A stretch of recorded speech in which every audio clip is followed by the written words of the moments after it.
안녕하세요. 백두산 금융연구소의 백두산입니다. 5월 28일 수요일 저녁 8시 19분입니다. 어제 미국 증시는 급등했습니다. 급등의 이유는 뻔한 겁니다. 유로존에 관세 부과한다는 게 유예가 됐기 때문에 그런 거죠. 사실 한국 증시에는 이미 오래전에 반영이 됐던 건데 미국 증시는 휴장도 있고 해서 좀 뒤늦게 반영된 측면이 없지 않습니다. 어쨌든 근데 반응은 매우 뜨거웠습니다. 그죠? 이 미국 증시가 전 종목 전 업종이 골고루 다 급등을 했습니다. 급격히 다시 주식을 사자 이런 쪽으로 돈이 확 쏠리는 듯한 그런 모습입니다.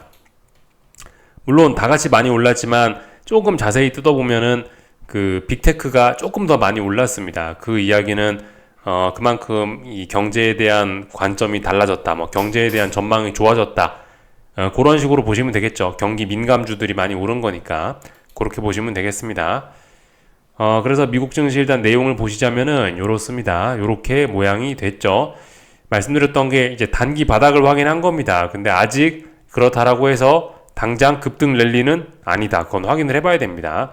여기 5월 19일 월요일에 종가를 넘어가야 레벨업이 되는 거고 추가로 한 2, 3% 정도 더 상승 목표치가 열리게 되는 거죠. 그죠? 아직은 뭐죠? 아직은 답답한 구간입니다. 지금 이제 나스닥을 보면서 설명을 드리고 있긴 한데 전 세계적으로 주식시장 움직임은 다 비슷비슷합니다. 지금 단기적인 측면에서 보셔야 되는 중요한 기준은 5월 12일이죠. 5월 12일 월요일 날에 미국과 중국의 관세 협상이 있었는데 잘 됐죠.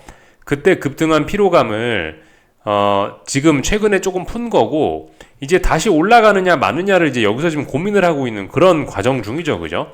나스닥을 보면서 말씀드리지만 중국을 봐도 그렇고 일본을 봐도 그렇고 유럽을 봐도 그렇고 한국을 봐도 그렇고 어쨌든 단기적인 이 분석의 기준은 5월 12일에 미중 관세 협상 때문에 이 시장이 급등했던 거 이걸 기준으로 분석을 하시면 되겠습니다. 이 급등에 대한 피로감으로 조정이 약간 나왔었고 이제 이 조정이 아직 진행 중이긴 한데 조정이 끝날 것 같은 이제 끝나고 다시 상승을 이어갈 것 같은 그런 모습을 보이고 있습니다. 근데 말씀드렸다시피 미국 증시는 이 위쪽에 있는 저항이 몇 달 동안 넘지 못했던 자리이기 때문에 이거를 물론 이제 지금 기술적인 단기적인 흐름만 보면은 막 넘어갈 것 같지만 넘어가기는 일단 좀 쉽지 않을 것 같긴 합니다.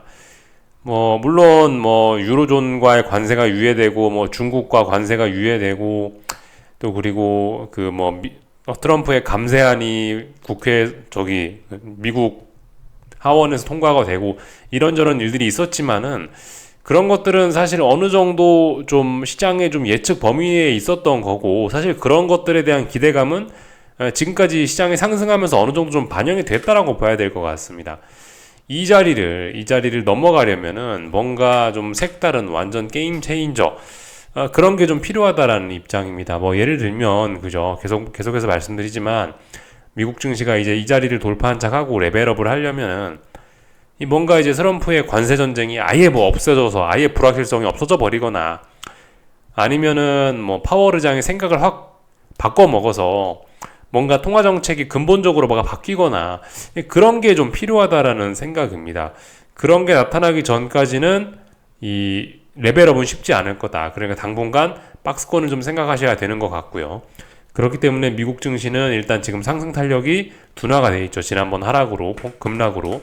그렇기 때문에 지금 자리에서 미국 증시는 좀 보수적인 접근이라는 이야기를 드리고 있습니다. 다만 이 유로화 강세, 달러 약세, 은은한 달러 약세가 더 진행되고 있지는 않습니다. 유로화 강세가 이렇게 더 진행되고 있지는 않은데 이 고공행진을 하고 있죠. 유로화가. 그리고 달러는 저공행진을 하고 있기 때문에 이런 점은 사실 미국 증시를 제외한 세계 증시에는 좀 큰 도움이 될 수 있다라 말씀드렸습니다. 그래서 미국 증시는 조금 좀 보수적인 접근, 조금 좀 그죠? 현금 비중을 슬슬 늘리는 게 좋지 않겠냐. 물론 아직까지 눌림심 매수가 정석이고, 아직까지 조금 더 상승의 목표치가 남았다라고 말씀은 드립니다만, 보수적인 접근 이런 이야기를 드리는 거고, 달러 약세 등의 영향으로 일단은 미국을 제외한 세계 증시는 좀 전반적으로 좋게 본다는 이야기를 똑같이 드리고 있습니다. 그리고 이건 어젯밤에 이 30년물 국채인데요. 어젯밤에 5일선을 돌파한 척 했습니다. 드디어 어떤 의미 있는 양봉이 좀 나왔다라고 봐야 될 것 같아요. 그렇다면 요렇게 일단 바닥을 만들었다라고 봐야 될 것 같습니다. 물론 지난번에 고점이 많이 낮아지는 이런 그 악영향이 아직도 남아있기 때문에 지금 상황에서 이제 다시 채권의 시대가 이렇게 온다라고 이야기할 수는 없습니다만은, 아직도 채권은 힘이 없습니다만은 최소한 바닥은 확인을 하고 있으니까 이렇게 당분간 어느 정도 좀 채권 시장이 안정적인 움직임은 보여주겠죠. 근데 지가 안정적이라 해봐야 목표치는, 상승에 대한 목표치는 요 정도까지일 겁니다. 여기가 직전 고점이니까 잘 해봐야 이 정도까지라고 생각을 할 수밖에 일단 그렇게 보는 게 좀 보편적일 겁니다. 그래서 채권 시장이 어젯밤에 확 안정이 됐습니다. 채권으로 매수세가 몰렸죠. 그러니까 장기 금리가 좀 안정적이라는 말입니다. 여기서 장기 금리가 안정된다라면은, 여기서 바닥을 이렇게 만든다면은, 장기 금리가 이제 상승을 좀 주춤한다면은 주식 시장은 더욱 긍정적일 수 있겠죠, 그죠? 그런 점들을 좀 생각을 하셔야 될 것 같습니다. 그래서 이 지금 악재도 일단 어느 정도 좀 사라졌고, 채권 시장도 좀 어느 정도 부담을 좀 덜어줬기 때문에 주식 시장 당분간 좀 좋을 수 있는데, 미국보다는 이제 달러 약세에 기반해서 좀 다른 나라 증시들이 좋지 않겠냐라는 이야기를 드리고 있습니다. 뭐 미국 변동성 지수 이런 걸 보셔도 지금 일단 시장이 많이 안정되어 가고 있긴 합니다. 오늘 밤이 아니고 내일 아침이죠. 한국 시간으로 목요일 아침에 오늘 미국 증시 마감하고 나서 엔비디아 실적이 발표가 되고요. 그리고 이제 금요일 날 밤에 미국 물가 지표가 발표된다라 말씀드렸죠. 그죠? 이 중요한 이벤트가 목요일, 금요일이다라고 말씀드렸는데, 이 중요한 이벤트 발표 전에 이미 미국 증시는 사실 이렇게 굉장히 좀 긍정적인 강한 모습을 보이고 있지 않습니까? 그죠?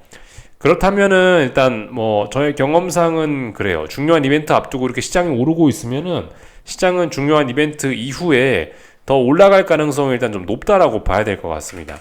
시장이 힘없이 줄줄줄 빠지고 있는 이런 때는 어떤 재료가 나오면은 더 빠질 가능성이 높다라고 보는 게 좀 맞을 것 같고요.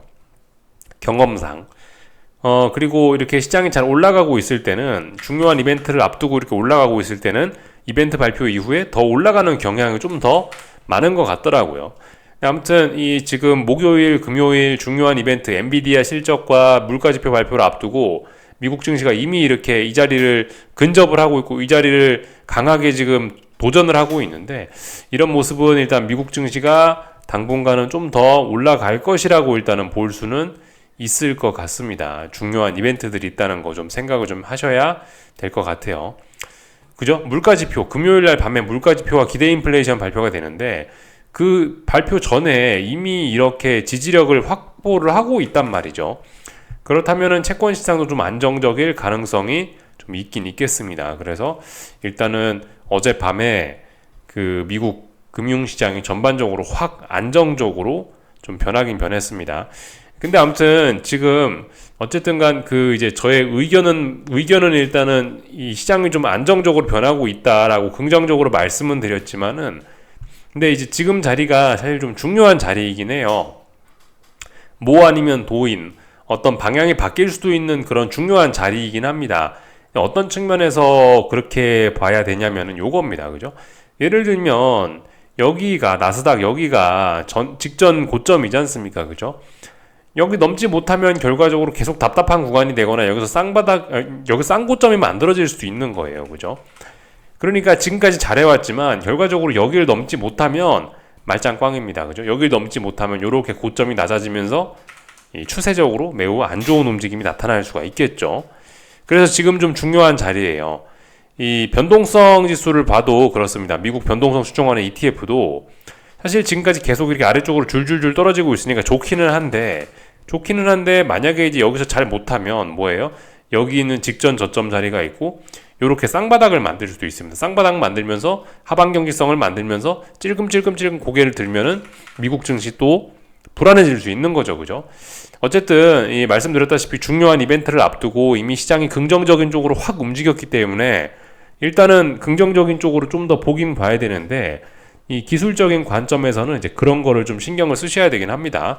지금이 중요한 자리이긴 하다. 왜냐하면 S&P 지수를 봐도 이렇게 고점이 이렇게 낮아지면 말짱 꽝이거든요. 그죠? 아직 이 저항을 앞두고 있는 자리이기 때문에 약간의 경계는 필요합니다. 물론 긍정적인 생각을 바탕으로 깔고 이 약간의 경계가 좀 필요한 겁니다. 지금 자리는 자칫 잘못하면은 어떤 의미 있는 저점, 의미 있는 고점을 만들어낼 수 있는 그런 중요한 자리구나 라는 생각 정도는 하셔야 된다는 겁니다. 긍정적인 생각을 바탕에 깔고요. 뭐 채권도 그렇겠죠, 그죠? 채권도 만약에 삐끗하면 여기서 장대 양봉이 나왔는데 다시 붕괴시키면서 와장창으로 갈 수 있는, 시장이 확 불안해질 수도 있긴 있는 거예요. 그런 가능성 정도는 이제 가볍게 좀 열어두고 보셔야 될 것 같긴 합니다. 그래서 전반적인 이야기를 한번 쭉 드려봤습니다. 다 말씀을 좀 드렸고, 한국 증시 마감 좀 살펴보겠습니다. 한국 증시는 제가 어제 영상에서 코스피 급등 가능성을 말씀을 해 드렸었습니다. 그죠? 변동성 지수와 풋옵션이 죽는 거를 조합해서 급등 가능성을 말씀드렸는데, 일단 급등을 했습니다. 상승의 목표치가 좀 열렸다고 봐야 되겠죠? 왜? 여기 있는 그 지난번 고점 자리들을 다 넘어간 거기 때문에, 그죠? 제가 말씀드렸던 자리는 요날 종가였습니다. 5월 14일 수요일에 종가가 중요한 기준이다. 그래서 이 선물 352라고 말씀드렸었던가요? 그죠? 그 자리를 돌파한 척 하면은 급등할 수 있다라 말씀드렸는데 실제로 급등을 하긴 했습니다. 일단은 이렇게 변동성이 커지는 것 자체는 사실 상승을 바라보는 입장에서는 그렇게 이게 좋은 게 아닐 수도 있어요. 그죠? 차분차분하게 이렇게 시장이 올라가는 게 좋은 거지. 훅 급등을 하면은 변동성 확대를 하면은 그만큼 급락도 이렇게 따라올 수 있는 거 아니겠습니까? 그죠? 그런 측면에서 봤을 때 이렇게 변동성이 확대된 건 사실 좀 부담스러운 요소일 수 있으나 어쨌든 근데 그죠? 그렇다라고 해서 지금 여기서 당장 하락한다는 뭐 그런 건 없으니까 분명히 중요한 저항들을 다 돌파한 척하고 레벨업을 하는 그런 모습을 보였으니까 눌림시 매수가 정석이고 어쨌든 당분간 좀 더 오를 수 있다라는 생각을 하시긴 하셔야 되겠습니다. 그리고 뭐죠? 어떤 이런 추세적인 측면에서도 중요한 저항, 추세선을 넘어서고 이번에 보시면 요 빨간색 선을 어쩌고 하다가 싸우다 결국 돌파한 척하고 위로 올라가는 거잖아요. 그죠? 일단 좋게 보셔야 되겠습니다. 그래서 코스피 일단은 당분간 좀 더 올라갈 수 있다. 코스피가 지금 쏠리는 시기이죠. 그러니까 어떻게 된다? 코스닥은 계속 좀 답답할 수 있겠습니다. 코스피가 어느 정도 좀 힘을 다 써야 그 다음에 코스닥의 시대가 올 겁니다. 아직은 아니죠. 코스닥은 어디? 그죠? 여기 4월 25일 금요일 날에 시가를 넘어가야 급등을 할 수가 있습니다. 지금은 코스피가 움직이는 시간이기 때문에 코스닥은 기회가 좀 아직은 코스닥의 시간은 아니죠. 하여튼 풋옵션이 급속히 죽기 시작했고 변동성도 찔끔찔끔 올라가고 있습니다. 이 급등이 조금 더 지속될 수 있겠다라는 생각을 좀 하시긴 하셔야 될 것 같습니다. 오늘 이제 코스피 코스닥이 좀 오늘 한국 증시가 이제 긍정적으로 움직였는데 이제 오늘 시장으로 움직인 거는 삼성전자를 비롯한 이제 평상시에 잘 못 나가던 친구들 어떤 뭐 세계 경제에 대한 관점이 조금 좀 긍정적으로 오늘 확 바뀌면서 오늘 어쨌든 평상시 좀 잘 못 나가던 그런 경기 민감주 친구들이 다시 한번 확 움직인 게 오늘이었습니다. 그죠? 삼성전자가 3% 가까이 급등하면서 코스피 지수를 확 끌어올렸죠. 사실 뭐 개인적으로는 그렇게 봅니다. 뭐 닭이 먼저냐 달걀이 먼저냐 뭐 그런 비유이긴 한데 코스피 지수가 급등을 하면서 삼성전자를 좀 끌어올린 게 아닌가라는 생각이 좀 들긴 합니다. 하여튼 지금까지 막 못 나가던 뭐 SK 이노베이션이니 뭐 2차 전지 친구들이니 한 번에 급등을 하면서 이렇게 주로 역배열 종목들, 힘없는 종목들이 한번 급등을 하긴 했습니다. 근데 아직까지 삼성전자는 약하죠, 그죠? 이 위에서부터 내려오는 이 추세선, 이거를 완전히 극복을 해야, 그래야 좀 더 좋게 볼 수가 있습니다. 아직까지 삼성전자는 강한 게 아니죠. 다만, 다행인 건 삼성전자가 여기서 더 빠지지는 않겠다라는 의지를 보여주긴 한 거죠. 그래. 일단 단기 바닥은 만들었어. 여기가 단기 바닥이야. 이거를 확인한 겁니다. 뭐, 요 정도로 일단은 보시면 되겠고요. 그래서 평상시와 좀 다른 움직임들이 좀 나타난 거죠. 그죠? 평상시 한국은 코스피에서는 뭐, 방산주니, 뭐, 조선주니 이런 친구들이 좀 많이 움직이고, 뭐 평상시 한국의 뭐 경기를 이끌어가던 뭐 반도체나 이런 것들은 안 좋았지 않습니까? 근데 오늘은 이제 순환매가 좀 나오긴 나타났죠. 뭐 한화 에어로스페이스니 뭐 현대중공업이니 평상시에 잘 나가던 뭐 두산 에너빌리티니 이런 평상시 잘 나가던 친구들의 차익 실현 매물이 나오고 평상시 비리비리하던 뭐 삼성전자, 하이닉스 이런 쪽으로 돈들이 확 쏠려 들어갔죠. 이런 움직임들 좀 생각하시면 되겠습니다. 코스닥에서도 좀 비슷하죠, 그죠? 코스닥에서도 한동안 제약바이오만 좀 잘 나갔었는데 제약바이오가 모조리다 막 급락을 하는 그런 모습이고 그 자리를 이제 뭐 에코프로 BM이 8%, 9% 가까이 급등하는 등, 그죠?